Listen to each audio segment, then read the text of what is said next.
I never imagined a single sentence could turn my whole world upside down, but last Thursday, it happened.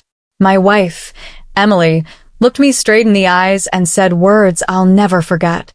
"I don't think I love you anymore." Emily and I have been married for 12 years. We met in college, me, a quiet business student who loved books, her, a vibrant artist who could light up any room.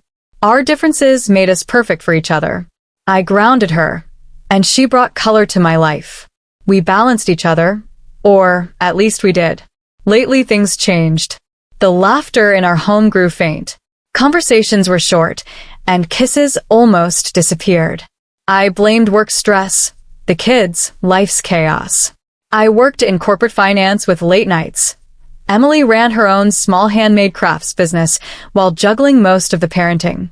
We were both exhausted. That Thursday, I left work early, something rare. I wanted to surprise her with dinner, maybe watch our favorite show, just reconnect. The kids were at her mother's house for the weekend, perfect timing. But the house was eerily quiet. I called her name, no answer.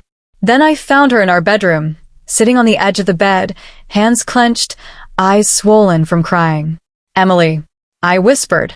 She looked up, her eyes filled with sadness and fear. And then she said it. "I don't think I love you anymore." It felt like a bomb exploded inside me. My throat tightened, my legs went weak. I sat beside her, struggling to understand. She explained how it wasn't one big thing, but 1,000 little things. How we stopped talking, stopped really seeing each other. How I was more like a roommate than a husband. How she had been holding this in for months, maybe years. I thought of the late nights, the mornings I left without a word, the weekends buried in emails, all meant to build a future, but instead, I was losing us. "I never meant to neglect you," I said softly. She nodded, tears flowing again, but without blame. It was a confession, not just to me, but to herself. "I haven't been happy," she said quietly. "And I know you haven't either. We're just going through the motions, but we don't connect. And I miss that. I miss us." I reached for her hand. "Emily, I love you. I want to fix this. I want us back." She looked at me, a flicker of hope breaking through her sadness. "I don't think I love you anymore," she repeated, "but I want to try. If you do too." That night, we talked for hours, raw, honest, painful conversations we had avoided for so long. We cried, we laughed, we remembered why we fell in love in the first place.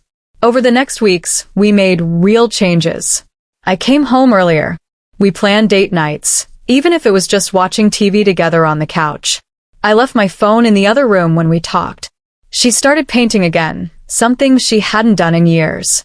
We even went to therapy, not because we were broken, but because we wanted to rebuild the right way. Some days were hard. Some days we argued.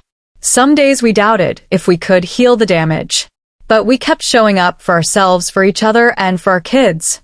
Months later, as we sat on the porch watching the sunset, Emily smiled and said, "I think I love you again." That one sentence, "I don't think I love you anymore," could have ended everything. Instead, it saved us. It became our wake-up call, our chance to start over. If you're watching this and your relationship feels cold, distant, or broken, don't wait. Don't assume time will fix it. Talk. Be honest. Be vulnerable. Sometimes love doesn't fade. It just hides under the noise of life. With effort, patience, and truth, you can find it again.